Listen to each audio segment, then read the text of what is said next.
Hi అండి. అమ్మ. ఈరోజే వంటలేమి చేయట్లేదు నేను. కాకపోతే నా ఒక్కదాని కోసం కొద్దిగా పాలకూర ఫ్రై చేసుకుందామని రెడీ అయినా అన్నమాట. రెడీ అంటే ఇట్లా రెడీ అవ్వటం కాదు, వండటానికి తయారయ్యాను. మార్నింగ్ నుంచి ఫాస్టింగ్లో ఉన్నాం కదా, ఇప్పుడు వంట చేసుకుంటే కొంచెం తినేసి ర్యాపిడోకి వెళ్ళాలి. రాత్రి వెళ్ళాను, 11:30 అయిపోతుంది వచ్చేసరికి. రాత్రి ఫుడ్ లేదు, నేను మార్నింగ్ ఫుడ్ లేదు, చాలా టైర్డ్ అయిపోయాను. అంతే, వచ్చాను, ఆమ్లెట్ వేసుకున్నాను, పడుకున్నాను అంతే. పాలకూర కట్ చేసుకుని పెట్టుకున్నాను అండి, ఫ్రై చేసుకుందామని. ఇంత కొద్ది ఇసుక ఉంటుంది కదా, ఏం చేసుకుని పెట్టేసుకుంటే ఫ్రై చేసేసుకోవచ్చు. ఒక్కదానికి ఇంత కూర అనుకుంటారేమో. ఫ్రై అయితే రేపటికి కూడా ఉంటుంది, వాటర్ ఏం తగలవు కదా, రేపటికి కూడా ఉంటుంది. అందుకు ఆకుకూర ఎక్కువ ఫ్రై చేస్తాను. ఏముందండి, ర్యాపిడోకి వెళ్తున్నా, లేట్ అయిపోతుంది, వండి పెట్టేటోళ్ళు ఎవరు లేరు నాకు, నేను అనాథని. దేవుడు ఉన్నాడు నాకంతే. నా సహోదరి ఒక చెల్లి అవుతుంది, మొన్న చెప్పిందన్నమాట, ఒక్కదాని అంటాం ఎందుకు అక్క అలా అనకు అని. అందుకే అనను. మా అమ్మాయికి మాట ఇచ్చాను, దేవుడికి మాట ఇచ్చాను, అనను. కాకపోతే చేసుకోలేకపోతున్నాను అంతే. నిజంగానేనండి, ఒక్కదాన్ని అనేసి మనలో మనం బాధపడిపోవటం కంటే, మనకి దేవుడు ఉన్నాడు కదా, దేవుడు ఉన్నప్పుడు ఒక్కదాన్ని ఎందుకు అవుతాను నేను? ఇంట్లో ఒక్కదాన్నే ఉంటాను నేనైతే ఒక్కదాన్ని ఉండగలుగుతానా? దేవుడు తోడు లేకపోతే? అంతే కదా, దేవుడు తోడున్నాడు, ఒక్కదాన్ని ఎందుకు అయ్యాను? ఒక్కొక్కరి ఓదార్పు అట్లా ఉంటుంది, వాళ్ళు చెప్పింది చాలా మనకి బలంగా ఉంటుంది అంతే. నాకు అమ్మాయి చెప్పింది, ఇంకా అట్లా అనొద్దు అని డిసైడ్ అయినా. రాత్రి రాగానే వీడియో చేశాను, కానీ నా ముఖం ఎట్లా ఉందంటే అండి, మొత్తం డల్ అయిపోయి పేషెంట్ లెక్క ఉన్నాను. ఇప్పుడు రంజాన్ టైం కదా, ఆ రంజాన్ టైంకి ఏంటంటే ఎక్కడికెక్కడికో పడతాయి, తిరగాలి. ఇంకా అలాగెళ్ళి వచ్చేసరికి ఆకలి అవుతుంది. ఎక్కడైనా తినాలి అంటే నాకు ఒక్కదాన్ని వండుకోవటమే అలవాటు లేదంటే తినటం అసలు అలవాటు లేదు. నా చుట్టూ ఎప్పుడు 10 మంది ఉండేటోళ్ళు, అలాంటిది ఈ రోజుని ఇట్లా తినాలంటే నాకు కష్టమైపోతుంది. నిజం చెప్పాలంటే మా అమ్మాయి నాకు చాలా గుర్తొస్తుంది. పెళ్ళిళ్ళు అయిపోయినాయి కదా, వాళ్ళకు కొంచెం నా వల్ల ఇబ్బంది అయింది అంతే. దానివల్ల కొంచెం నేను దూరంగా ఉన్నాను. కానీ ఏది మర్చిపోకూడదండి, మంచి మర్చిపోకూడదు, చెడు మర్చిపోకూడదు. మనం మంచి చేసింది మర్చిపోవచ్చు, కానీ ఎదుటోళ్ళు చెడు చేసింది మర్చిపోకూడదు. అందుకని చాలా కంట్రోల్గా, చాలా జాగ్రత్తగా ఉంటున్నాను ఇప్పుడు. చూస్తారా పాలకూర ఫ్రై? ఏమీ లేదండి, నేనేమి ఎక్కువేమే తాలింపులు వేసుకోను. వెల్లుల్లిపాయి, కరివేపాకు, జీలకర్ర, ఆవాలు ఇవే వేస్తాను, ఇంకంతకు మించి ఏమి వేయను అంతే.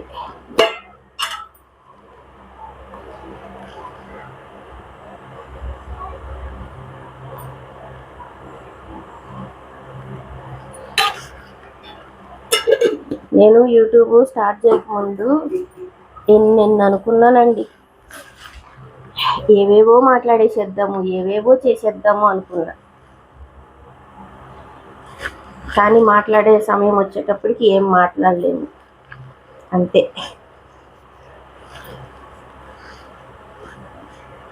మాట్లాడినా కొన్ని నాకు చేయటం రావట్లేదు, చేయటం రాక చేయలేకపోతున్నాను అంతే.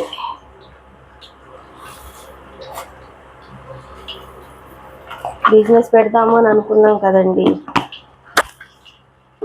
పెడతాను. ఎందుకంటే ఈ ర్యాపిడోలు అవి ఇవంటే కొంచెం నాకు కష్టం అయిపోతుంది. ఒక బిజినెస్ అనుకున్నాను.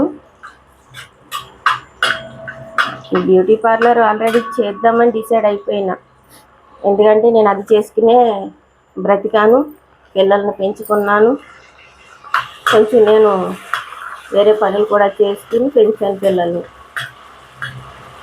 ఎవరు సహాయము ఎవరు ఇది లేదండి, నాకు ఎటు నుంచి లేదు,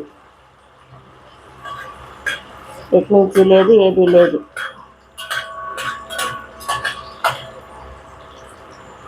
అంతే, కష్టపడాలి. కష్టపడ్డాను. కొంతమంది మన లైఫ్లోకి వస్తారు, వాళ్ళు ఎందుకు వస్తారో వాళ్ళకే అర్థం కాదు. వాళ్ళు వస్తారు, మనల్ని డిస్టర్బ్ చేస్తారు, మన బతుకులు నాశనం చేస్తారు, వెళ్ళిపోతారు. దానికి మధ్యలో ఏంటంటే పెళ్ళి అనేది ఒకటి పెట్టుకుంటారు. అది ఆ పెళ్ళి అని పెట్టుకుని వస్తారు, వెళ్ళిపోతారు. వెళ్ళిపోకపోయేటోళ్ళేమో వాళ్ళు అన్నదానికల్లా నేను సై అంటేను. కానీ ఫస్ట్ వాడు వచ్చేదానికంటే ముందు నేను అమ్మని. వాడు అని అంటున్నాను అని అనుకోకండి.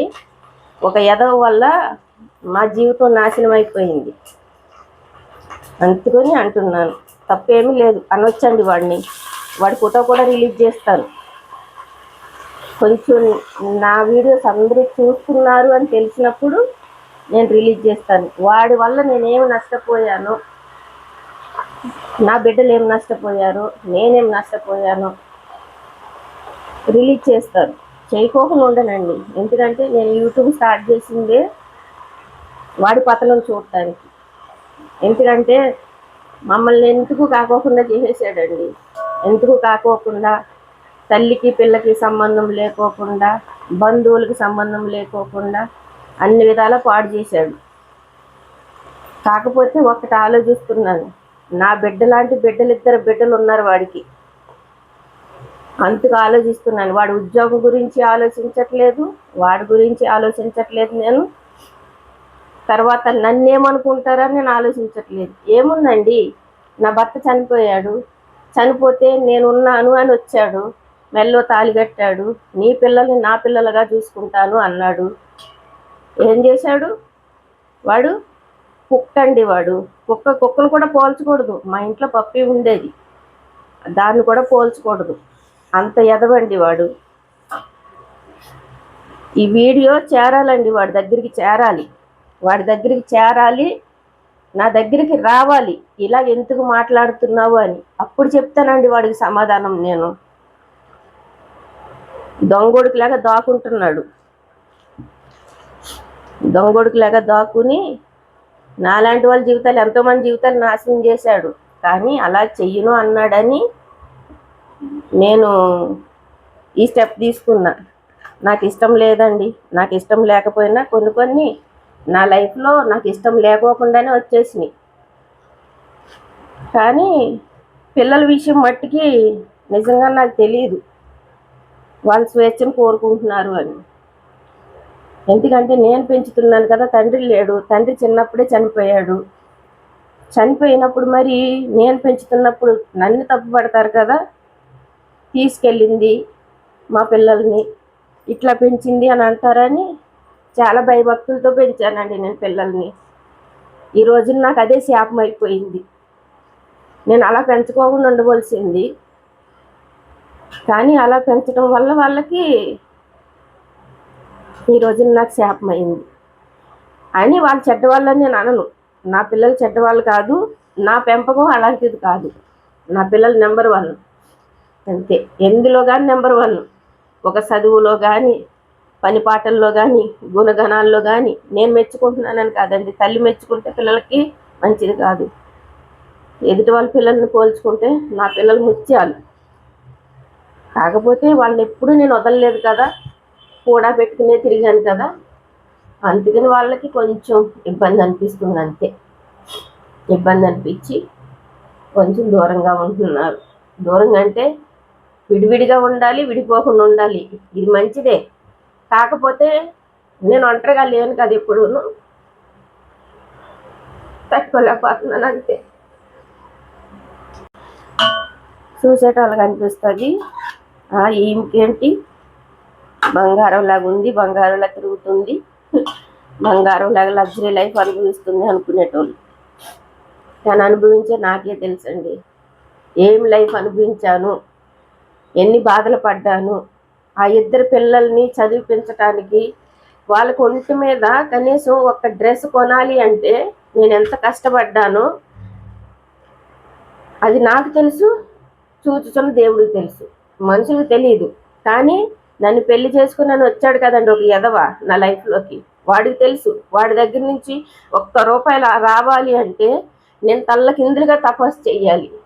తల్ల కిందులుగానే ఇవ్వడు, ఎంత మొర్ర పెట్టుకున్నా ఇవ్వడు. కానీ ఒక ఆడదాన్ని ఇట్లాగా మధ్యదారిలో వదిలేసిన వాడిని ఎవడు కాదు, దేవుడు క్షమించడు. వాడు వదిలేలేదండి, నేనే గెంటేశాను. వాడు వదిలేదు, వాడు చేసిన పనులకి నేనే గెంటేశాను అంతే. వద్దండి అటువంటి కుక్కలు వద్దు. ఆయన చచ్చిపోతే బతకలేదా నేను? నాకు చిన్నప్పటి నుంచి లవ్ అండి. మా బావ నాకు చాలా ఇష్టమైన, కానీ తెలిసి తెలియని ఆవేశాలతోటి, తెలిసి తెలియని పనులతోటి కొన్ని అక్రమ సంబంధాలు పెట్టుకుని జీవితాలు నాశనం చేసుకున్నాడు. జీవితం తను నాశనం చేసుకోలేదు, నన్ను నాశనం చేశాడు అంతే. చనిపోయాడు. ఈ రోజుని నేను బాధపడుతున్నాను. ఒకటి, ఆయన్ను బ్రతుకుంటే నేను ఇక్కడ ఉండను, హైదరాబాద్లో ఉండను, పిల్లలకి చదువు ఉండదు, ఈ భర్త ఉండడు, ఈ భార్య ఉండదు, ఎవరో వచ్చేటోళ్ళు ఊర్లో వాళ్ళకి తగ్గటోళ్ళు. కానీ అది నా పిల్లలు గమనించలేదు. పర్లేదు, ఏదైనా పర్లేదండి, ఏదైనా మన మంచి కోసమే. నేను మాట్లాడుతూ అన్నం పెట్టుకుంటూ మర్చిపోయి ఎన్నెన్నో చెడ్డ వీడియోలు చాలా వైరల్ అవుతున్నాయి. కొంచెం ఫ్యామిలీకి పనికి వచ్చేటివి. కొద్ది కష్టాల్లో ఉన్న ఆడవాళ్ళు ఉన్నారు, కష్టాల్లో ఉన్న చంటి పిల్లలు ఉన్నారు. అట్లాంటి వాళ్ళు సపోర్ట్ చేస్తే మంచిదండి. ఎందుకండి వేస్ట్ వీడియోలు అన్నిటికి లైక్లు చేస్తారు, షేర్లు చేస్తారు. అదేదో ఉంది చూసారా, అది నాకు రాదంటాం. అందుకే నేను అనట్లేదు. అది అంటాం నాకు తిరగదు, మళ్ళీ మీరు అందరూ నవ్వుకుంటారు. మీ అందరి మధ్యకి వచ్చి అన్నీ నా ఫ్యామిలీ గురించి అన్నీ చెప్తున్నాను అంటే నేను కష్టాల్లో ఉన్నాను, బాధల్లో ఉన్నాను. కష్టాలు బాధలు ఒకటే కదా అంటారేమో, కాదు, వేరండి. సరే, ఓకే అండి, బాయ్. నేను అన్నం పెట్టుకున్నాను, అన్నం అవుతుంది. అన్నం అయిపోతే కొద్దిగా ప్రేయర్ చేసేసుకుని